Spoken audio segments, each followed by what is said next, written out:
Welcome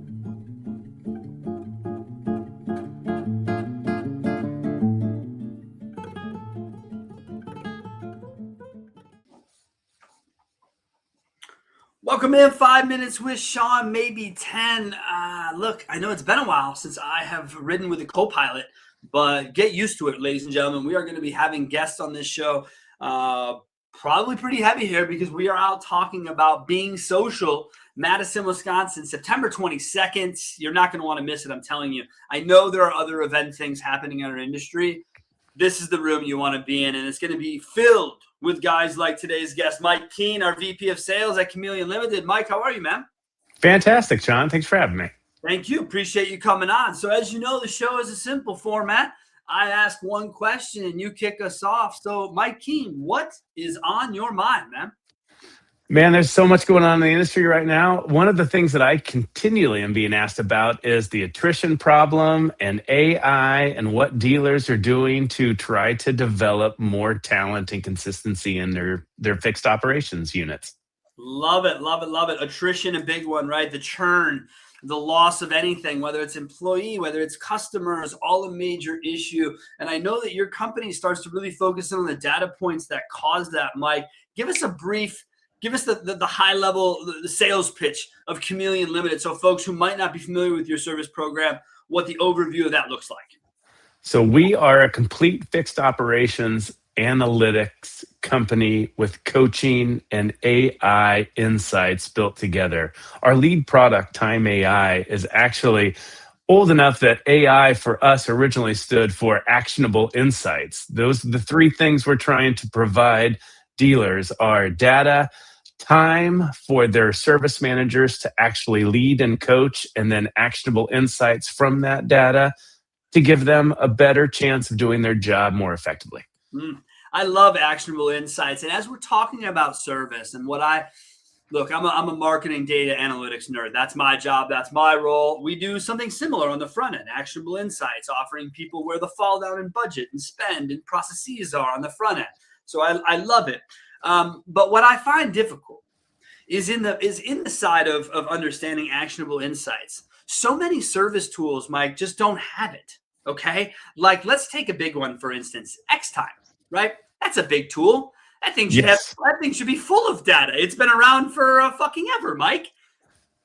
It has nothing, Mike. It provides absolutely zero to marketers, to dealers. Quick example, we ran a campaign for a client directly to their page, which I didn't love the idea, but it's archaically the only way X-Time can measure its incoming data to the tool because it's not analytically dialed in with Google Analytics.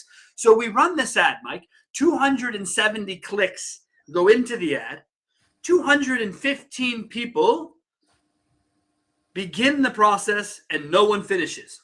Okay, no problem. Quick question, X-Time. What happened to the 215 clicks? Where did they fall out of the process? Where did they engage? How long were they there? Well, there's all sorts of numbers coming out of that now. That one extra question on an appointment setting can make it so that 7% more of your clients push away. They just want it to be simple and they want it to be consistent. That's it.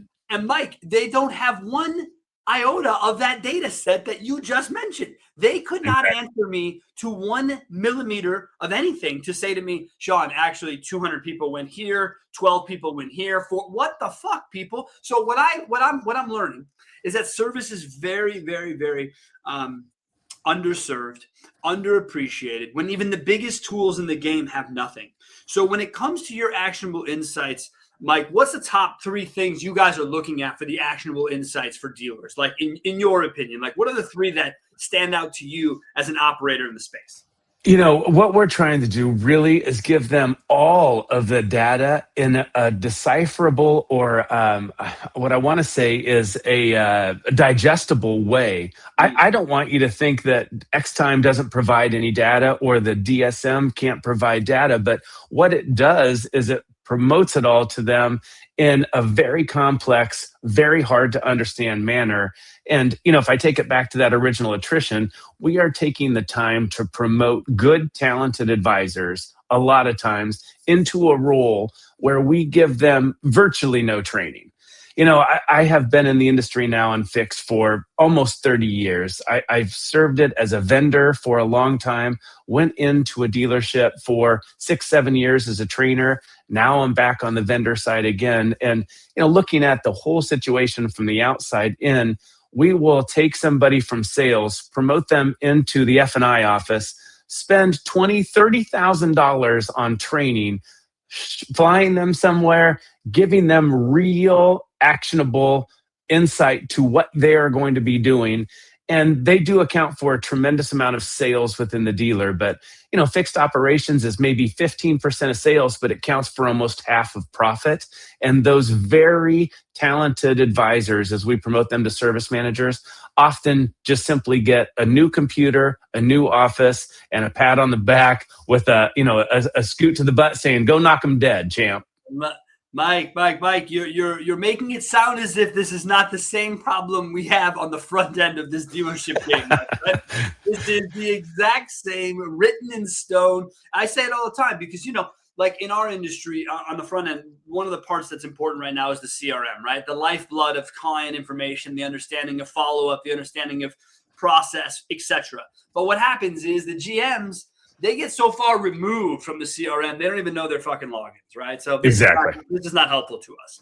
But then you go to the sales manager. Well, guess what? He was trained by the GM. So he knows whatever the GM knew about the CRM, and then they train the salespeople on whatever they know. It's this terrible game of telephone, ends up bad for everybody. And you're right. It's a pat on the back when we take our managers. At sales, we always say your top salesman is your worst manager. Don't do it. Just don't do it. Don't get the vibe that if he sells 20, if he manages 5 people, they'll sell 100. That math is broken and wrong, and don't use it. It never works. It just never works. It never works. So our attrition is industry-wide. It's front of house, back of house. We all have the same problem, and it's lack of training. It's lack of real reason to stick around, Mike.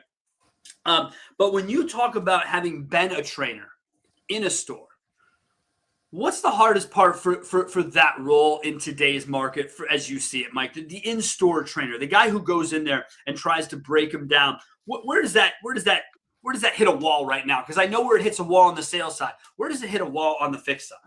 In my mind, there's 2 things. Number one is you kind of hit it. They don't know the login to the CRM. That's what I would just begin with being called the basics. We must go back to the basics. You already hit on sales and service. I'm just going to say one thing that every general manager thinks is occurring that never does, and that's that handoff at the sale at the very end where you guys are walking them back to the service department. You're letting them know who it's going to be helping, where they're going to drop their car off, where they pull in. That might occur truly 1 out of 10 times. And, that's the beginning of the problem. The service department, sadly, that service manager forever has been a multi-role manager. They are trying to develop and train advisors, quick lane technicians, and main shop technicians. But they're also a facilities manager. They're, in my neck of the woods in the Midwest all winter long, they're removing snow, they're throwing sand down. They wear so many hats that often they're forced to just be reactive, and they don't get the time to truly develop themselves into a leader. I had a manager one time tell me that, basically you can be handed a title like manager, but you can't be handed influence. And that's what a leader is. We've all been around the industry long enough to have heard a story or experienced it even where a good service manager, a good sales manager leaves and half or more than half the team goes with them. That is a leader and one that actually has influence. What we have done is we have taken the time away from developing those managers into leaders and just truly we're cycling through them. Attrition has made it so that we're promoting faster than we can develop. And that is the hardest thing. But to answer your question directly, the hardest thing to do over one dealership or especially a group is to create consistency. The rise of AI, I'm just going to say it, has made it so that dealers are adopting it faster than they really understand where it's benefiting them. But I don't think people love AI. I think that they'll deal with it, but it's mainly because AI is at least consistent. that trainer role of mine, I would work within one service drive with the same pay scale, the same development, the same manager, and have an advisor that truly does greet a customer as though we expect. They invite them in, they have a conversation, they remember names, they might remember children's names or previous repairs. But 15 feet away from that same advisor is a guy who, when he greets a customer, you can just tell it feels like the customer interrupted his day. Mm-hmm. And that level of consistency is what we are currently, seems like the industry is trying to utilize AI to create a level of just the basics being done. Inviting customers back for an oil change or an oil change special. We're still waiting on the same 10, 15, maybe 20 customers in the service drive per advisor per day. We just somehow got away from the basics, calling them back, keeping in touch with them. We were given all these tools. Half of the guys don't even know how to use them properly. Again, I feel like we're talking about sales, but we're talking about service here, ladies and gentlemen. I've been doing this pretty much as long as Mike has, almost 30 years, and the differences are they're so small between the departments, but we make it feel like this chasm between sales and service because of the silos that are existed. Next week on the show will be Russell Hill, man, and he drops a line about what makes a difference between a leader and a manager. And I don't even want to try and blow up the quote. So folks, make sure you check that out too, because it's to Mike's point that we think we have a lot of leaders, but what we have is just a ton of managers who exactly are hoping and trying. So, and Mike, to that point, service back in let's see, I was in stores like 06, 07, 08. So 06, 07, we started to make it a huge deal to acquire email addresses for our databases. We had signs all over our service drive, got email, we worked about completion.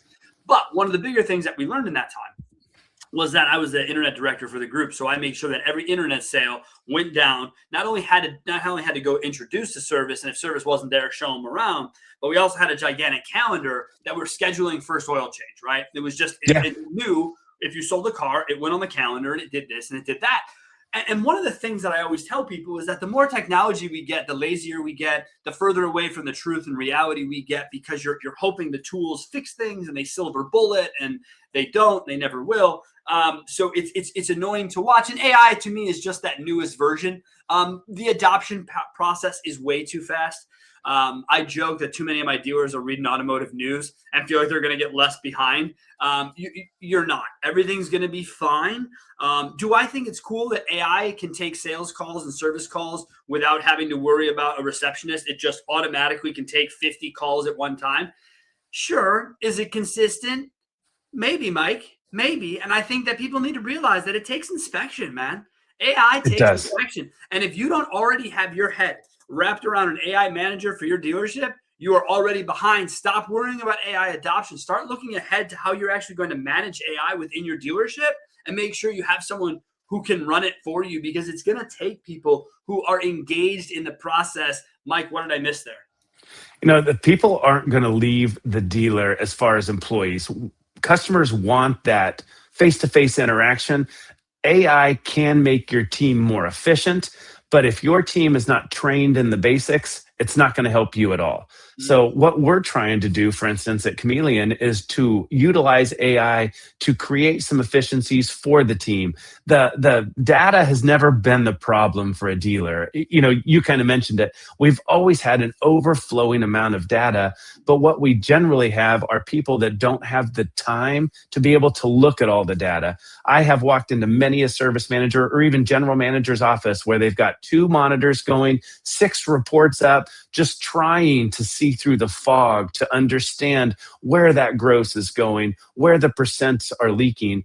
And I'm telling you right now, it really does come down to the fact that we've got a bunch of managers that are being reactive instead of proactive. And that's because they're not given the time to develop their staff. If you're utilizing AI so that your managers can truly lead and coach your staff, you're using it right. But if you are utilizing AI to try to replace staff members, you're right now, in my mind, putting yourself behind the times, because customers aren't adopting it as fast as our industry wants to push it to them. Amen. Amen. What What a great way to say it, Mike. These are meant to be short, hot, short, fun calls, and putting the show out here this way. So let's take it down from here. Mike, you're going to be joining us September 22nd in Madison, Wisconsin. Don't forget, folks, beingsocialauto.com. Pick up your tickets. Still some remaining. It's going to be a great time. Mike, with your session with the illustrious Russell B. Hill, give the folks a little bit what they can expect to hear from you all, because you are our closer. Ladies and gentlemen, I handpick the agenda myself, and I put service as the closer because we're doing the road to the sale, ladies and gentlemen. And Mike already touched on it. The road to the sale ends at service, but you know what begins? The road to keeping them a customer, the road to keeping them in our database, the road to keeping them coming back. So Mike, tell us a little bit about what you're going to be talking about, man. So we're going to start from the very beginning, that handoff and how easy it should be. We're going to talk about the entire sales cycle and how to keep that customer engaged with your crew, but more importantly, how to make sure your crew knows how to engage the customer. There's no place like a dealer to get your car fixed. It's the one place that any customer can take any problem and it can be solved. There's not a neighborhood repair shop that can do what a dealer can do. So how do we get that information into the customer's heads so that it's digested by them as well, and then they simply understand how the process works? And then we're going to talk about how data can make your team more effective with that interaction and keep them coming back to make sure that that sales is a circular process where sales gives it to service and then service hands it right back to sales as the trade comes back and everybody wins. That's right, my friends. The road to the sale ends with the road to retention, and that's what we need to be focused on. That's what Mike and his team are going to be bringing. I'm so excited. You guys were at the event last year as vendors. This year, your sponsors. We are so grateful for the opportunity to have you guys there, Mike. Really look forward to having you back joining us in Wisconsin this fall. Thank you so much for making the time today, and thanks to Jim and the team over there for everything you guys are doing. I love it. I can't wait to dive in a little bit more and kind of get into some of the actionable things that we do and see what you guys think of that in your world. Because I've been working on the same thing, making it digestible for dealers, making sure they can get all their information in one place. So I love it. I look forward to more conversation, man. Can't wait to be there. Just to bring it all the way back around, you invite leaders, not managers. And that's what we noticed last year. And that's why we're coming back with the sponsorship and excited to address and learn. Can't wait. We're so excited. Thank you so much, Mike. Thank you, folks, for joining us. I already teased it a little bit. Next week on the show, Russell B. Hill. We are starting hot and heavy with service, because service people, this is the room that you want to be in. There are no rooms even really looking out for you right now. The big shows don't care about you like they should. We care about you. So come join us September 22nd, Madison, Wisconsin. Mikey, thanks a lot. Have a great day. We'll see you soon, buddy. You bet. Thanks, Sean. Thank you.